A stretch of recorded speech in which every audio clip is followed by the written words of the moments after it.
MQM भी तो आगे आ सकती है गवर्नमेंट बनाने में, कोई प्राइम मिनिस्टरशिप, कोई बड़ा ओहदा। यार एक तो आप पता नहीं कहाँ से ले आती चीजें, सर और बाद मैं में वैसे पूछ रही हूँ, सवाल बाद में है। वो ठीक भी साबित हो जाती है। मुझे ये बड़ी परेशानी है कि ये वो शख्स जान जो है ना, वो शायद आपका कुछ ज्यादा सख्त हो गया हुआ है और बहुत हाफिज साहब का सख्त जान पहले लाहौर स्टूडियो आता है, फिर उनके पास जाता है। मुझे लगता है कि आपके पास डायरेक्ट करीब है और जब दिल करता है आपको भेज देते हैं। अच्छा, देखिए मसला क्या है, अभी तक गवर्नमेंट क्यों नहीं फॉर्म हो सकी? मतलब वो 16 महीने का बैकलॉग है, उसको उठाना जाहिर है बहुत मुश्किल है।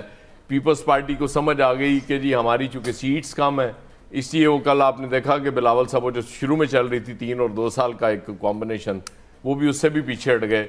अब वो चाहते हैं कि वो एक चीज तो तयशुदा ना, जो पार्टी ये बहुत अरसा पहले मैंने अर्ज किया था कि ऑपोजिशन में बैठ जाएगी इन दोनों में से, वो अपनी वो बचा जाएगी अपनी सियासत। अब सारी लड़ाई इस पे है। आपने देखा, आप स्टैब्लिशमेंट का नाम ले रही थी पीपल्स पार्टी के लोग, कह रहे हैं दबे अल्फाज में कि जी हम पे स्टैब्लिशमेंट एक तो अपना प्रेशर है उसका, दूसरा नून लीग भी हम पे प्रेशर डलवा रही है कि आप पावर शेयरिंग फार्मूले पे आ जाए। अब नून लीग के स्टेक्स, मतलब नून लीग पे जिम्मेदारी क्यों ज्यादा होती है इसकी गवर्नमेंट बनाने की? देखें, नून लीग ही बेनिफिशियरी है सबसे बड़ी 16 माह की, और कोई पॉलिटिकल पार्टी इतनी बड़ी बेनिफिशियरी नहीं है अपने लीडर्स के हवाले से। सारे मुकदमे खत्म हो गए, कोई एक मुकदमा नहीं रहा। कायद को पूरे प्रोटोकॉल से ला के सारे मुकदमे खत्म करके फिर बाकी जमातें लेवल प्लेइंग फील्ड मांग रही थी। पीएमएलएन को उसकी मर्जी की फील्ड्स बना के दे दी गई कि ये लें जी आप इस पे खेलें, अब कोई आपको इसमें रुकावट नहीं होगी। अब मसला सिर्फ वही था जो मैं एक ही अर्ज कर रहा था कि वोटर नहीं है पीएमएलएन के पास। मेरी बात कोई नहीं मान रहा था, सब लोग कह रहे थे कि नहीं इश्यू कोई नहीं, कायद के आते ही वो वोटर भी सारे मुतारक हो जाएंगे। वो नहीं हो सके, उसकी वजह रीजन ये है, गुस्सा पीटीआई के रिपोर्टर में था, अब उसमें था रिपोर्टर, मैं कह रहा हूं वोटर में था, क्योंकि उनके साथ जो हुआ इस दौरान, ये जब से मामलात वो गवर्नमेंट से गए थे, तो वो एक गुस्से की कैफियत में था कि जी हमने बदला लेना है। फिर नो डाउट इनके सोशल मीडिया ने कमाल काम किया। वो जो लग रहा था कि इतने ज्यादा वो बजहेज के सामान वाले जो इंतखाबी निशान है, वो कैसे लोगों को पता चलेगा, वो भी उन्होंने मैनेज कर लिया। टिकटॉकर्स जब पहली दफा मिले इमरान खान से, तो तवा लगाया गया कि यार देखो टिकटॉक का प्राइम मिनिस्टर हो गया। फिर आपको याद होगा मरियम साहबा भी टिकटॉकर से मिली, लेकिन उन्होंने बहुत देर कर दी। वो काम अपना जब डाल चुकते हैं पीटीआई वाले, तो उसके बाद बाकी पार्टियों को ख्याल आता है। तो इस वक्त बिलावल साहब की तो पूरी ख्वाहिश है, अब वो चल रही है कि जी वो शायद नवाज शरीफ साहब और जरदारी साहब की मुलाकात होगी। मुझे लगता है कि बिलावल और नवाज शरीफ साहब की मुलाकात होनी चाहिए, क्योंकि ये दोनों एक ही तरह से सोच रहे हैं, दोनों की सोच एक है। लेकिन नून लीग को अब कैसे इसमें से निकलने दिया जाएगा कि भाई सारा कुछ ले लिया आपने, मतलब वोटर नहीं था इसके बावजूद अब जो कहानियां चल रही हैं, अगर वो ठीक है तो सीटें भी इतनी बढ़ा दी, उसके बाद वो कैसे पीछे हट सकेंगे, ये बड़ा मुश्किल है। और पीटीआई पे उस पे पीपल्स पार्टी पे प्रेशर जारी रहेगा कि वो उनको ज्वाइन करें। अब देखते हैं कि वो कितना रेजिस्ट कर सकते हैं। नून लीग इसमें से नहीं निकल सकती, ये बिल्कुल तयशुदा बात है। जी फैसल साहब, फैसल वैसे हालात तो ऐसे ही हैं कि पीपल्स पार्टी भी नहीं निकल सकेगी किसी सूरत भी, तो आपको क्या लगता है क्यों अभी तक इतना टाइम ले रहे हैं? जब बात इन्होंने करनी है तो फिर तय करें मामलात और आगे बढ़ाएं मुल्क को भी और अपने मामलात को भी। और दूसरा प्राइम मिनिस्टरशिप ऑफर कर दी है दुआ ने आपके शहर को। हाँ, एमक्यूएम सर कहीं बातचीत भी हो ना, तो ये भी बड़ी बात है कि एमक्यूएम के हवाले से भी ऐसी बात हो रही है। ऐसी क्या, जिस तरह का ये रिजल्ट तैयार करते हैं इन्हीं को जिता लेते हैं। जी फैसल साहब। हाँ, मैं इस बात पे तो मैं आमिर साहब से मुत्तफिक हूँ। अगर इस वक्त एमक्यूएम पूरे पाकिस्तान में अपने उम्मीदवार उतारती तो 2 ताई अक्सरियत से जीत जाती।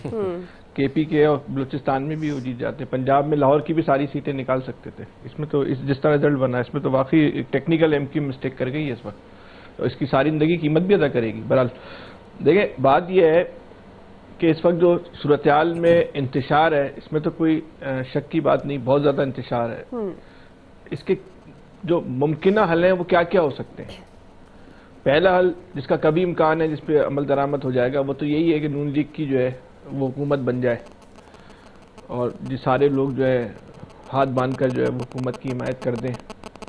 दूसरा हल ये भी है कि इमरजेंसी लग जाए 2 साल के लिए। तीसरा हल एक और भी है कि जो आज़ाद उम्मीदवार हैं सबके पास जो है वो फॉर्म 45 है, इलेक्शन कमीशन ने उनको तो रिजेक्ट कर दिया, सब अदालतों में चले गए। 24 घंटे लगेंगे, 24 घंटे अदालतों से फैसला आने में, इससे ज़्यादा टाइम नहीं लगेगा। जब मैनेज करना होगा ना सिर्फ 24 घंटे लगेंगे, पूरा सिस्टम जो है ना एक लम्हे के अंदर जो है ना वो तब्दील हो जाएगा और तहरीक इंसाफ को जो है वो हुकूमत मिल जाए। अगर इन्होंने अगर अकल के नाखून ना लिए, नून लीग ने, पीपल्स पार्टी ने अगर फौरी तौर पे एक संजीदगी का मुजाहरा नहीं किया और हुकूमत में नहीं गए, क्योंकि इस वक्त तो कोई वजारत उज़्मा बकौल साद रफीक के हम लेके फिर रहे लोग और कोई वजारत उज़्मा लेने को तैयार। हकीकत तो साद रफीक साहब की बात तो सही है, इसमें तो कोई दो राय नहीं है। अगर कोई शहबाज शरीफ साहब की शायद जरूर ख्वाहिश होगी, लेकिन नवाज शरीफ साहब तो बहरहाल एक बड़बाज सियासतदान तो है, उनको तो नजर आ रहा होगा ना कि वजारत उज़्मा इस वक्त लेना जो है वो कितनी बड़ी जो है वो एक सियासी खुदकुशी है, वो कितने सेफ्टी मेजर ले रहे होंगे इस हवाले से।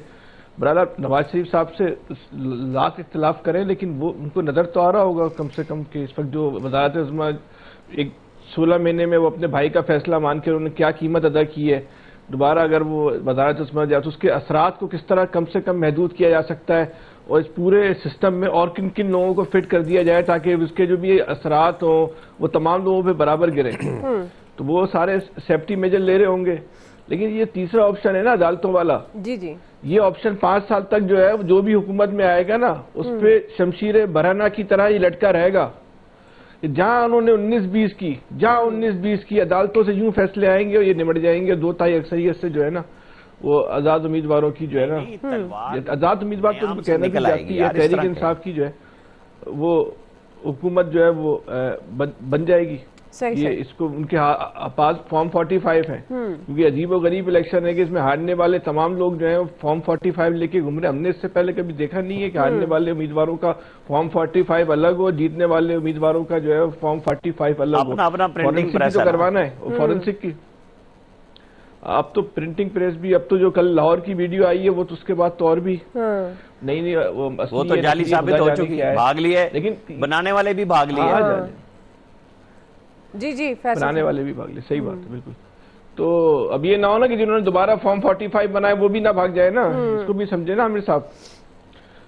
ये तो पता चलेगा ना फॉर्म 45 के साथ होनी क्या है, जरा देखते तो। अरे यार ये तो आप इलेक्शन से पहले भी कह रहे थे पता चलेगा, सोशल मीडिया पे लोग वोट डालेंगे या बाहर निकलेंगे, तो आप सारी बातें गलत हो गई। छोड़े यार, अब भी वही कह रहा हूँ। अब भी क्या, अभी तो आपकी जो सारी बातें गलत साबित हो रही। आपको तो कम से कम 1 महीने तक क्या निकला, पॉपकॉर्न खा रहे थे आपकी हम तो अब भी ये कह रहे हैं शहर के रिजल्ट का पता नहीं था, कहानियां पूरे मुल्क की कर रहे हो। आपको तो कम से कम 1 महीने तक तजिया देने नहीं आना चाहिए। आपको तो कम से कम 1 महीने तक तजिया देने नहीं आना चाहिए। जो आपकी एक बात गलत साबित हुई, एक बात जो आपने बातें कही है, आपके फैक्ट कौन सा फैक्ट का, सारी बातें आपकी आप तो कह रहे थे तजिया नहीं कर सके। हमारी तो अल्लाह का शुक्र है जो है वो सारी बातें खा रहे हैं, जीतने वाला जो है वो कराची का हारने वाला पकड़ के घूम रहा है। आप देख ले, आप अपनी कोई एक पेशेंट को ही बता दीजिए, एक बता दे, चले एक कराची शहर का रिजल्ट बता दो जो आपने दिया था और वो सच हुआ हो। चले कोई एक कराची का रिजल्ट जो आपका, मैंने तो बोला था, मैं बताता हूँ, मैंने बोला था, नहीं 1 सेकंड, दुआ एक मेरी बात तो पूरी होने दे। मैंने कहा था कि यहाँ लोग दावा कर रहे हैं कि हमारी 15 सीटों की बात हो गई है, रिकॉर्ड पर है भाई, आप देख ले, बात हो गई है, 15 सीटें मिलेंगी, 15 ही मिली हैं। आप तो सारा दिन कह रहे थे 4 सीटें हैं, रिकॉर्ड की दुआ बताए आप तो 4 कह रहे थे, मैं सच बोले, मैंने कहा था नहीं कहा था, खड़े रिकॉर्ड से हम देख लेते हैं। अब आगे बढ़ते हैं फिलहाल जी। मैंने कहा था कि बात हो गई है कि फार्मूले के तहत इलेक्शन साफ हो गई। हाँ बिल्कुल, ये तो वैसे फैसल साहब 12 आपने कहा है फार्मूले के तहत इलेक्शन हो रहा है, क्योंकि आप वैसे हमेशा फार्मूले के तहत इलेक्शन हो रहा है। डाटा पे बात करते रहे, हमारी फार्मूला सीटें मिलेंगी। जी इलियास बता रहे थे यार। इलियास साहब आपके ख्याल में क्या हिचकिचाहट है हुकूमत साजी में, क्या हल